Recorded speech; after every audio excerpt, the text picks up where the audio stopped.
You're listening to Those Dram Yinzers with your hosts, John and Zach.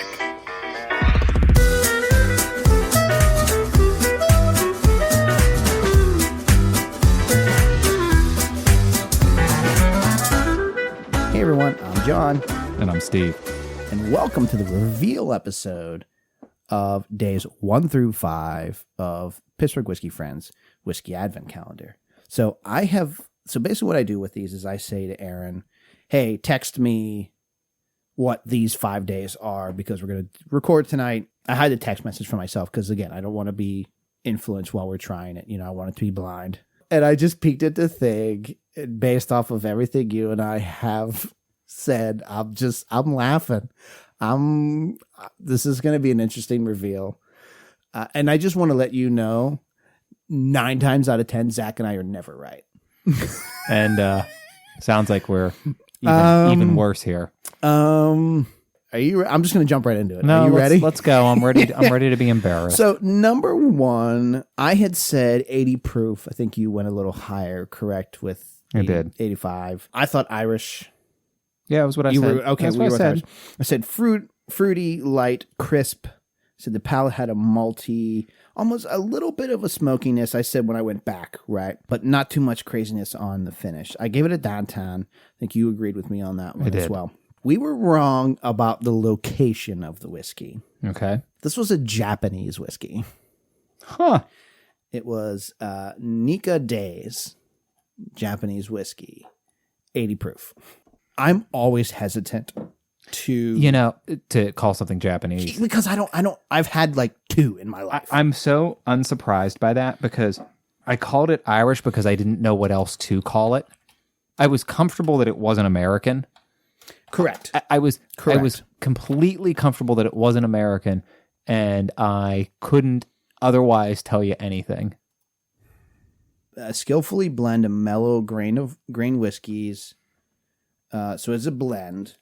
Grain whiskeys and slightly peated malts. Floral aromas, silky mouthfeel, fruity flavors that rise and expand. This product does not meet all of the criteria of Japanese whiskey defined by the... Do you see that? That's interesting. So it's just saying whiskey. Uh-huh. So is it actually done in Japan? Or yeah. It is. Nose, fresh and fruity apples, pears, honeydew, strawberry. Okay, so I knew it was like a lighter fruit. Yep. You know, malted cereal. We both said it was like a maltiness to it. I agree with that. Sometimes I'm like, did they just make these up? Because it says buttery lemon shortbread sprinkled with sugar and vanilla pod on the finish. I didn't get any of that. Stop. I mean, that sounds beautiful, and I wish I did, but get out of here. $40 is my, like, if it's 40 or under, I'll try it once. I'll just buy it sight unseen. Downtown doesn't change on that one. No, I'd agree. Mm-hmm.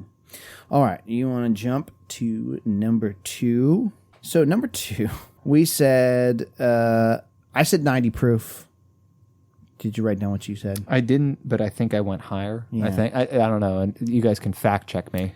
We couldn't pinpoint what it was. I think I just wrote down American whiskey. I think you said a blend of something. I said I couldn't tell what it was at all. All I know is I wrote in the throw it out category. That's what I did too. I threw it out as well.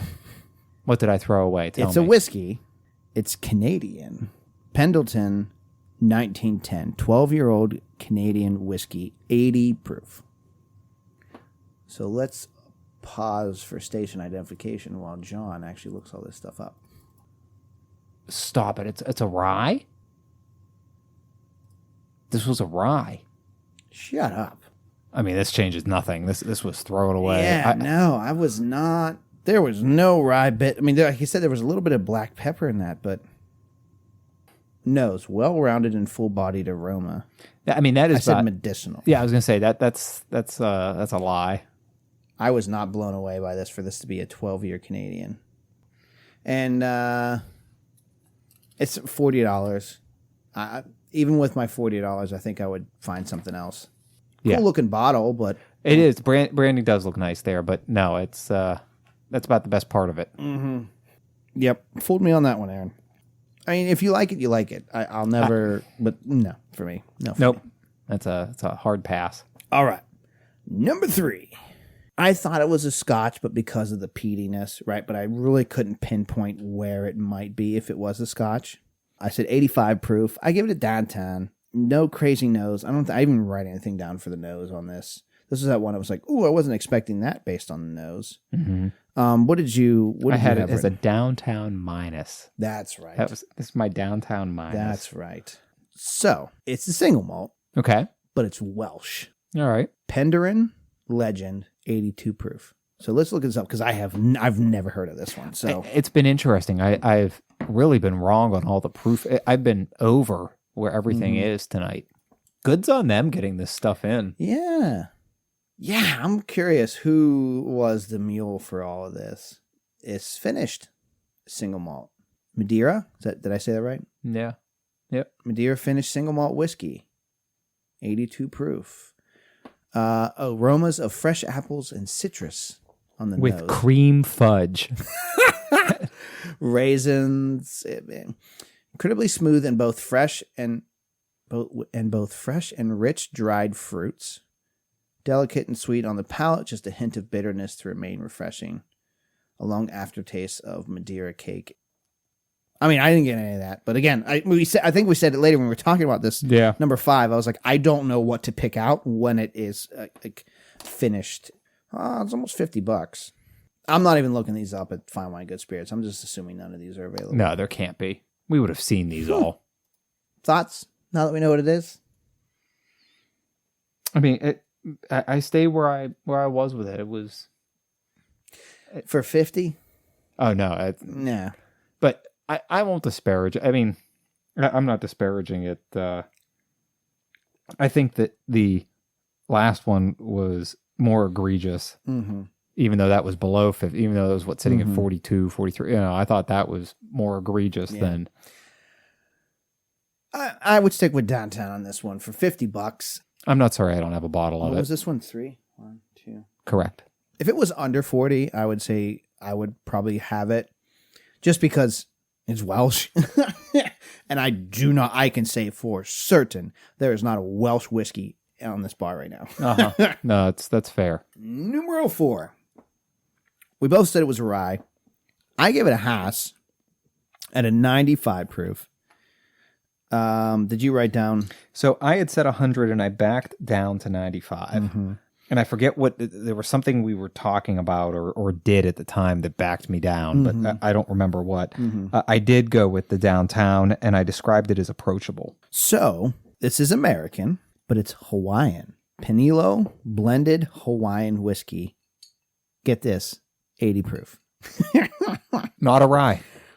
No, blended, so I'm sure there's probably rye in it. So let's, the power of Google. Blended mainland tradition with Hawaiian history.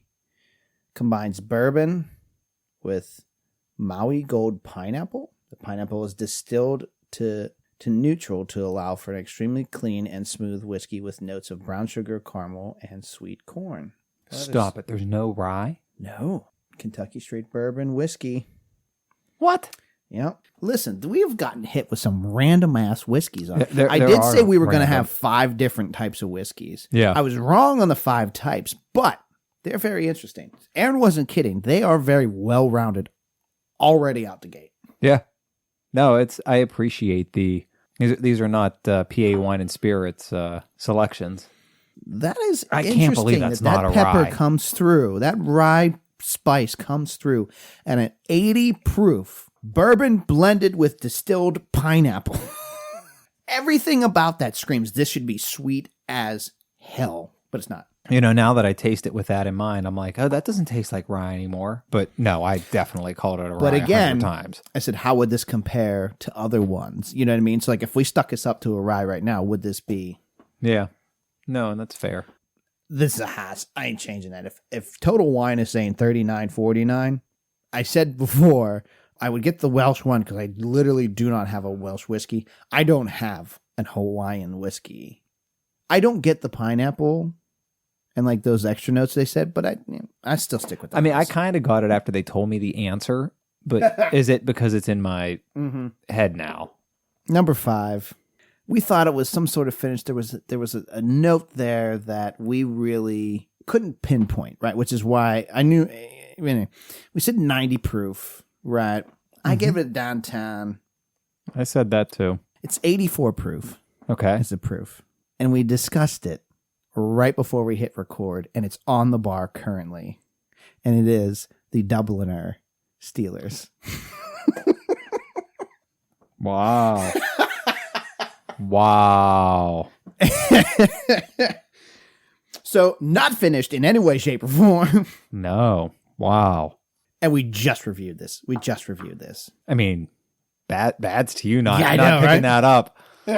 Wow. Wow. I'm just kidding, of course. But all right. All right. Well, this is available at Fine Wine Good Spirits it for is. $60.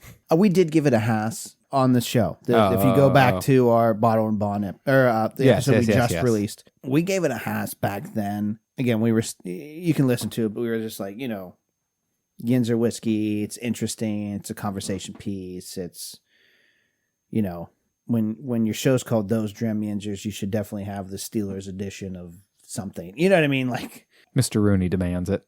Again, I don't need to reiterate the comments that Zach and I made about this one in the previous show. You can go back and listen to that one. But, I mean, you can try. I guarantee there's going to be Yinzer bars that have this. So go back and listen to that episode. So thanks for coming, Steve. Yeah, thank you. That was they say 3 strikes and you're out, and it was really 5 for us here. And you even asked, like, do they put duds in here? And I was like, no. Not that I think these were duds, but like this was a very interesting way to start. Oh, I didn't think these were duds. It just was. They have never different started like this before. We've never started like this, which is interesting, which is crazy that every year they surprise me with this. You know what I mean? But we were right. I mean, our initial thought was they're hitting us with 5 completely different whiskeys right up front, and they did. That they did. It was Japanese, but not officially Japanese. It said it's a whiskey in the Made Japanese in styling. Yeah, correct. The Canadian, the Welsh, the Hawaiian, and then Irish. from the Irish. Rivers of the Mon, the Allegheny, and the Ohio. Mr. Rooney himself distilled this Dubliner for us. But anyway, thanks for coming. Thank you. Definitely, if Zach, I mean, I'm going to keep you on the text list of like, hey, Zach can't, can you back? Yeah, please do. But yeah, thank you again.